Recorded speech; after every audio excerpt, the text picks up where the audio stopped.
Pathway to insights, the resource toolkit.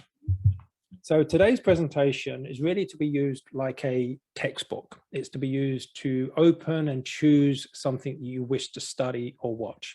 This is a list of a lot of the things that I would consider very useful and important in order to understand perception, psychology, and how people work and why they behave the way they behave, specifically aimed at what we've experienced over the last 2 years. Knowledge isn't power, applied knowledge is power. And that's a really key. So that's why we're looking at really the practical elements. So that's what this is really tailored to be, everything here that's practical. Many, if not most of the answers that we seek are scattered in brilliant pieces of work that are out there. And, you know, we've read lots of books and courses, and this really today is the highlight of the things that we see as really important. First thing around productivity, there's two really key things. There's one, that this term of understanding output versus outcome, really, really key. There's a video there that's 5 or 6 minutes, highly recommend watching. When you understand the difference between these, you can really tailor your behavior and your time focused on outcome. And then you'll see that so much of the time that we spend until we do that won't be governed to get us the output and the answers that we need. The video on procrastination is very useful because it will talk about lots of elements to really focus that we become very efficient and lean with our time, so we become very effective. Another video in productivity is this one from David Allen, which I use all the time, and this is getting in control. So that's where you can watch it. He has a 5-step process for how to really get going with projects and ideas. And I really think it's really brilliant. So all I do when I start a project, I ask myself 5 simple questions and I go through those, and you can build the template from that video. Then we've got really understanding situations, which is really for me the key. So much of us focuses on people's behaviors with their personalities, but all the studies have shown that's really not the case. Situations tend to be more important than personality for most people. And then within situations, we want to understand context. The mindset is absolutely massive. And then it's how we share information, what type of information we share.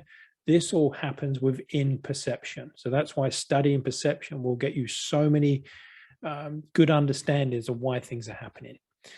So when we look at perception, when Joe is standing on the soapbox and he's looking at the world through his filters, this is a really key point, is that there's one of the courses on perception, this neuroscientist talks about hypervigilance.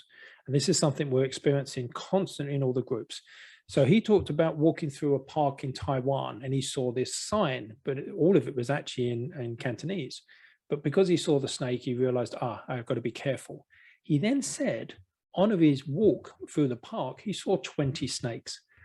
And in the end, 2 of them were actual snakes.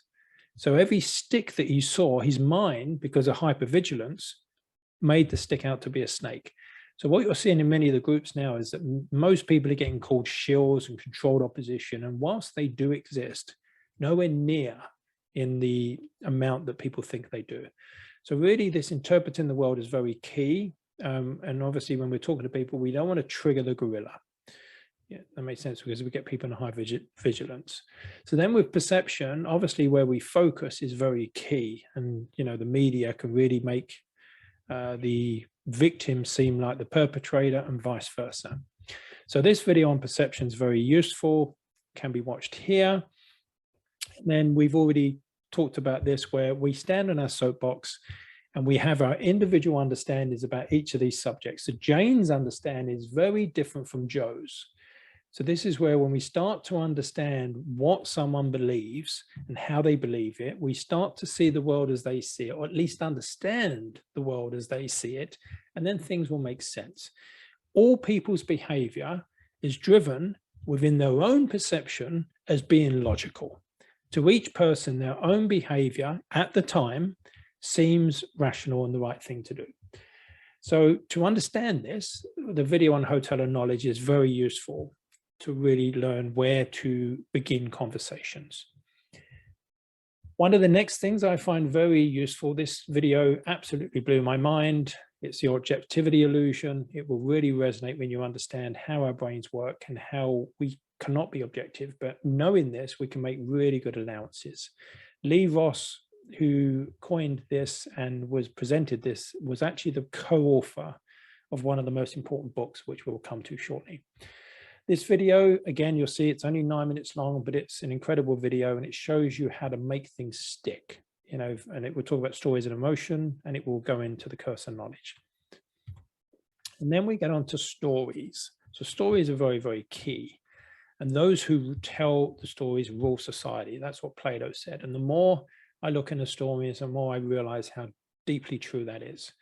This video by Linda Cron is, in my estimation, is just amazing. It's wired for story. She shows how our brains are literally wired for story and how it's going to be one of the most important skills. What's really interesting is that everyone to a T, when they hear telling stories is good, panics. That's perfectly normal. What you don't realize is that you really are telling stories all day. If you told someone what you did last night or where you went on holiday, you're just telling them a story. So it's naturally built in, so you can relax. ASTROTURF is a term that Cheryl Atkinson coined. There's a 10-minute video there, which is fantastic.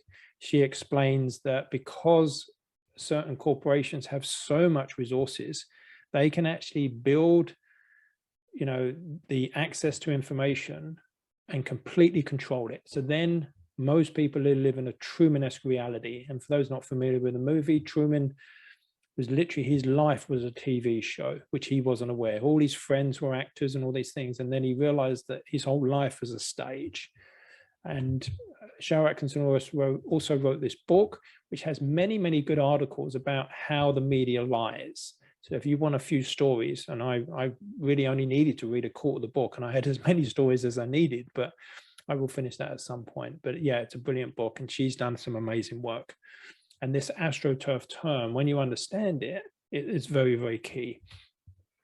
So now we come on to what we talk about, situation theory, which is really simple in the way we look at the world, is that when you're having a conversation, that is a situation, that is an event that's going on. And what we tend to do is we focus on the conversation. But in fact, we really need to really put some of our attention on the people's personalities and their moods, which are very key as they change, but also how we relate to each other. Are we seen in different groups? Are we in opposing groups? All these things are very, very key. And then just the person versus situation is really this deep psychological concept that's been, you know, discussed through psychology for many decades. And really, is it the person or is it the situation? And in fact, it's both, and they merge. And, you know, in some instances, one is more important than other, but predominantly situations will be more important. Understanding these two concepts and how they interact will provide many answers to the last 2 years and humanity's struggle in general. It will also reveal many governing forces driving much of behavior. I am just following the rules. Really is, you know, we've seen so often. So this video on situations and effect on behavior, I think is very, very useful.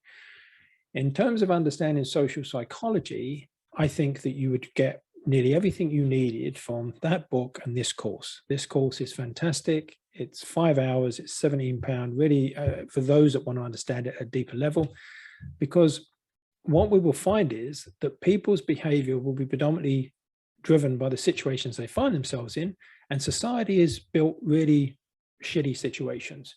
So as a culture, as a society, if we change the situations, we're going to see very, very different results. Much in the same way that if you change the environment or the soil, the crops will grow very differently. This video talks about dynamics, which is really, really key within a situation, how the other person sees us, how we see them, and how we relate. Very, very key. And then obviously we've got this video on context, which is really important to understand within a situation, because if you don't get the context right, it does not matter what you say. So once you get the context and the situation correct, then you can have a really good, open and honest conversation. So all of this really will be summed up in this book, which is a very long book, but it's brilliant. And it's actually easy to read, as I've been told by a few people. So yeah, it's very, very powerful. Milgram's study is a must understand. 6 minutes watching this video and you will have a good understanding of this. It really, when we understand the forces at play within a situation, we begin to understand people's behavior.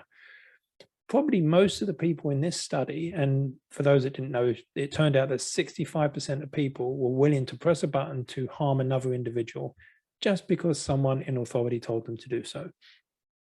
That's a very, very powerful force. And when we understand that, we can actually build our systems and societies not to have those instances.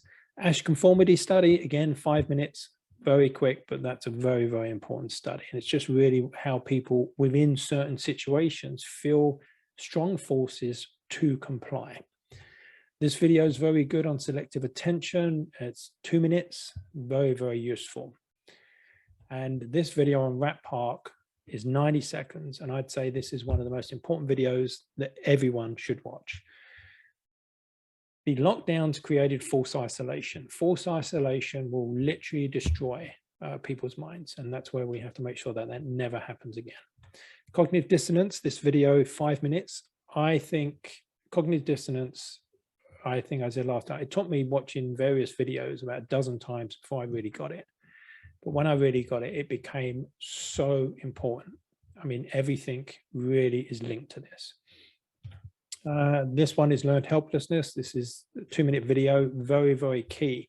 Learned helplessness is one of the biggest drivers.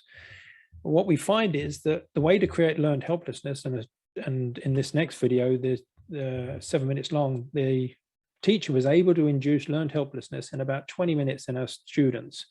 All you do is you give people an unsolvable problem and they can see other people solving it, and you will see people experience learned helplessness.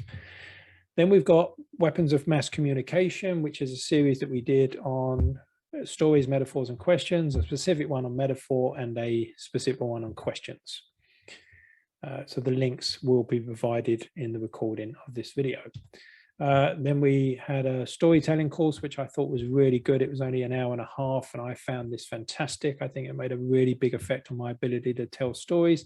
Stories really units of information packaged for maximum transferability of knowledge. It's a powerful transmission of knowledge. Many of the people that wanted to influence the world bought the media. They didn't buy it to make money. The media was losing money hand over fist. They bought it because it was a very influential tool. They tell the stories. This book is brilliant. There's so many stories for teachers, thinkers, trainers, and thinkers.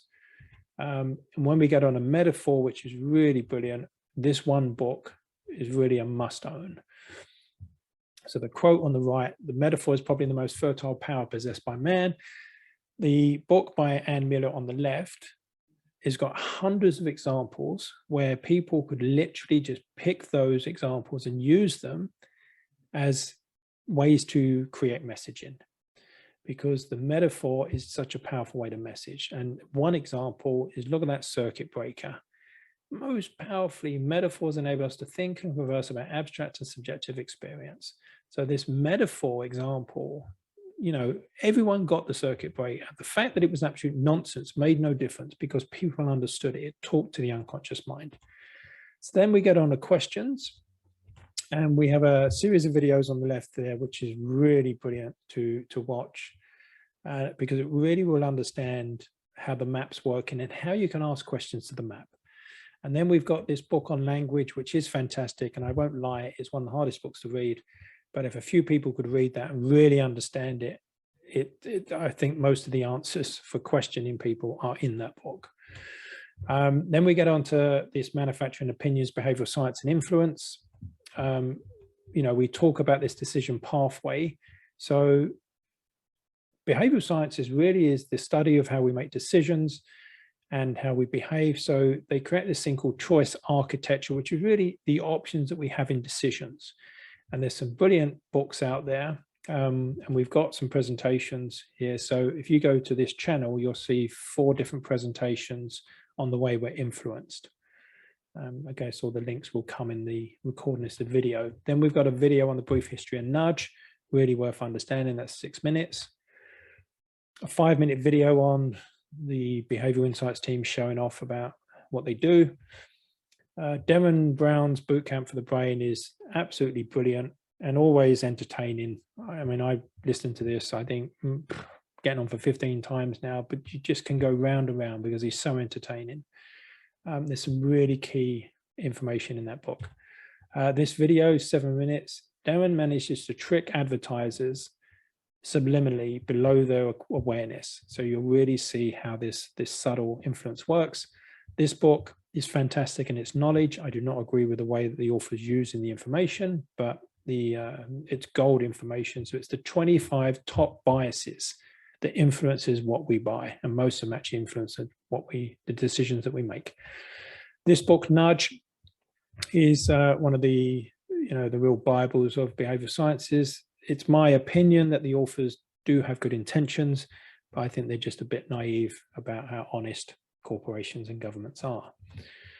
This book, the book actually, Persuasion, is fantastic, but the audio is like 9 hours. This video is a 12-minute summary of that book. This Persuasion is one of the must-know things. If you don't get the initial first impression right, then everything else doesn't tend to work. So watching this video will really give you, and it's only 12 minutes, and then you have a good understanding of that. Okay, so that brings the end to this video. In fact, what I wanted to do, if I can, is just add in one website, which I'm going to open and show, which is Decision Lab. So this website, Decision Lab, I think is fantastic.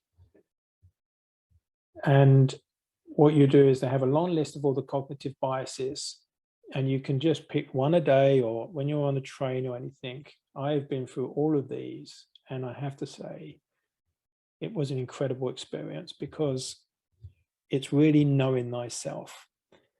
So it's really, these are all the kind of errors and things that we're doing. When you understand these, I mean, like this one, bike shedding, is so key, and I talked about it in the procrastination video, is that it means that we tend to have a tendency to spend most of our time on trivial things. If we're able to overcome this, then we can get so much more done.